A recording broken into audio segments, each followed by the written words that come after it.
Ok. Aujourd'hui, je vous dis Akwaba sur notre chaîne. Akwaba, c'est un langage ivoirien pour souhaiter bonne arrivée. Plus principalement, c'est un langage Akan. Voilà. Les Akans, c'est un peuple de la Côte d'Ivoire. Et nous savons que la Côte d'Ivoire est très riche en matière de peuple parce que nous avons plus de 60 ethnies en Côte d'Ivoire qui vivent en une parfaite cohabitation. Voilà, donc je vous souhaite Akwaba.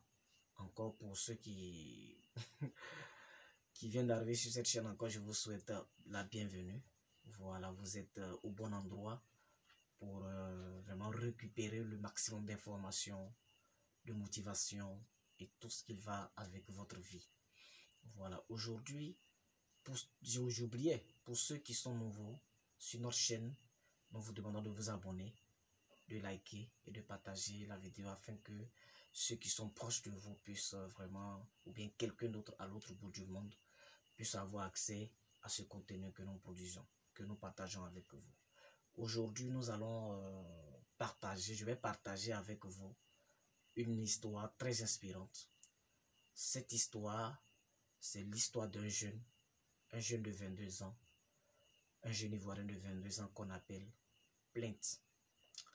Plainte est un jeune de 22 ans, ivoirien, et qui est né dans un environnement, dans une famille un peu modeste. Une famille modeste, c'est une famille qui peine à subvenir à ses besoins.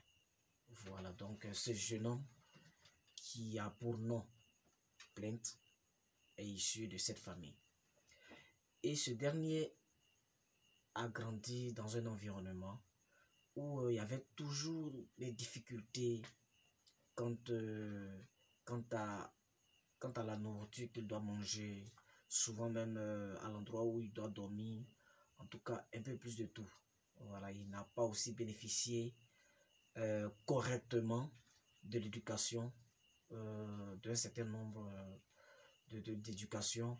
Voilà, donc vraiment c'était un peu difficile parce que il avait des parents aussi qui n'avaient pas suffisamment de moyens pour pouvoir lui offrir la vie qui était à la hauteur de la vie qu'il devait recevoir. Donc à chaque moment, il se plaignait.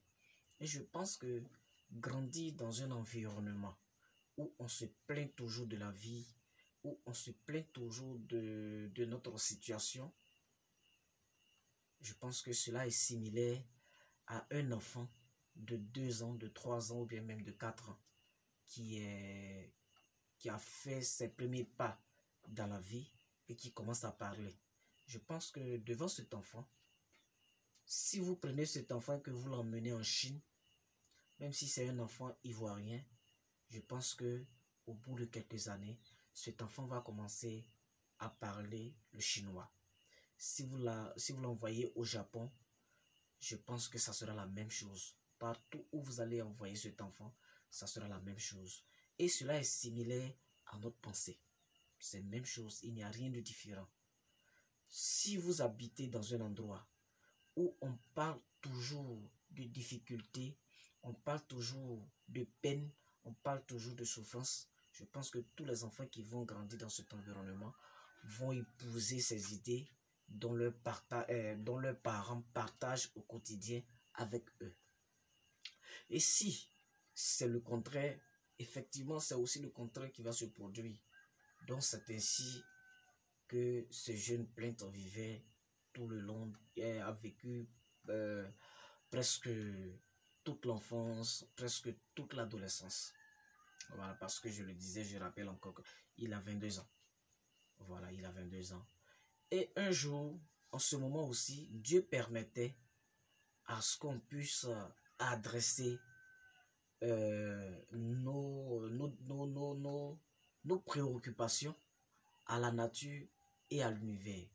Parce que lui-même, Dieu, avait confié une mission à l'univers et à la nature. Ces deux, univers et nature, étaient disposés, étaient conçus de telle sorte à recevoir les préoccupations des hommes, des humains que Dieu avait créés. Et voilà que Plainte va aller vers l'univers. Il va aller lui exposer sa préoccupation. Voilà la question que Plainte va poser à l'univers. Univers, pourquoi moi depuis ma naissance, je ne fais que souffrir?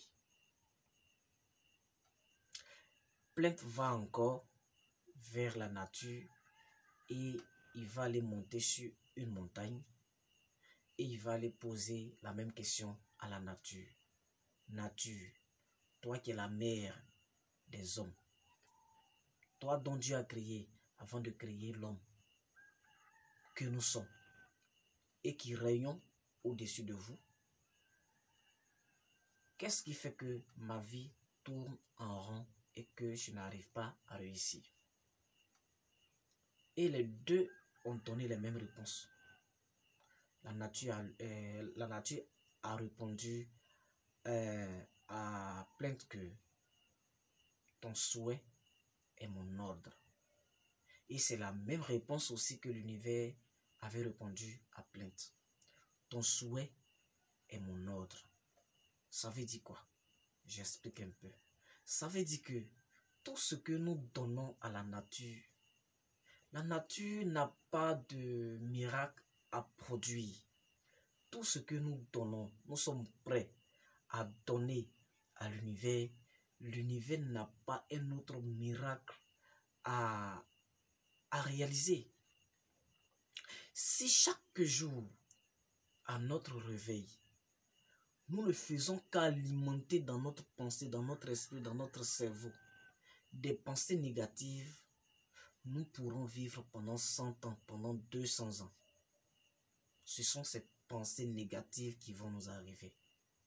Mais si chaque jour, à notre réveil, nous alimentons dans les mêmes pensées esprits, dans les mêmes pensées, dans le même esprit, des pensées positives et constructives, ne soyons pas étonnés que c'est ce que la nature va nous donner comme réponse. Donc, ces personnes que nous voyons qui ont réussi, ce n'est pas du hasard. Il n'y a pas de hasard dans tout ce que nous faisons.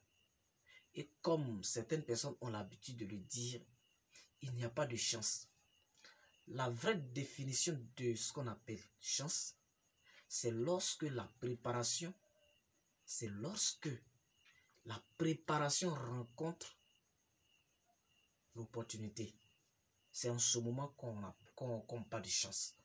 Sinon, chance, quelqu'un va dormir dans sa maison, va se réveiller et va avoir accès à un certain nombre de privilèges ou bien de choses, et on va parler de chance. Ce n'est pas la chance. Ce n'est pas de la chance. Et si la personne n'était pas allée se coucher dans cette chambre? Donc, pour dire que la chance, par définition, n'est pas un fruit du hasard. N'est pas un fruit du hasard. C'est pour cela qu'il a la loi de la causalité. La loi de cause à effet. C'est-à-dire qu'il ne peut jamais exister un effet sans qu'il n'y ait de cause. Donc, je pense que à l'issue de cette petite histoire que je viens de partager avec vous, on peut tirer une seule leçon. La seule leçon que moi, je peux tirer de cette histoire que je viens de raconter, que je viens de partager avec vous, je pense que c'est ce que nous donnons à la nature et à l'univers que ces derniers nous retournent. Il n'y a rien d'extraordinaire. Je pense que ma conception peut être différente. Ma conception peut être différente de la tienne. Et si c'est le cas, n'oublie pas de nous la mentionner en commentaire. N'oubliez pas une fois encore de partager la vidéo, de liker et de vous abonner. Parce que YouTube me dit que 79 personnes qui regardent nos vidéos ne sont pas abonnés.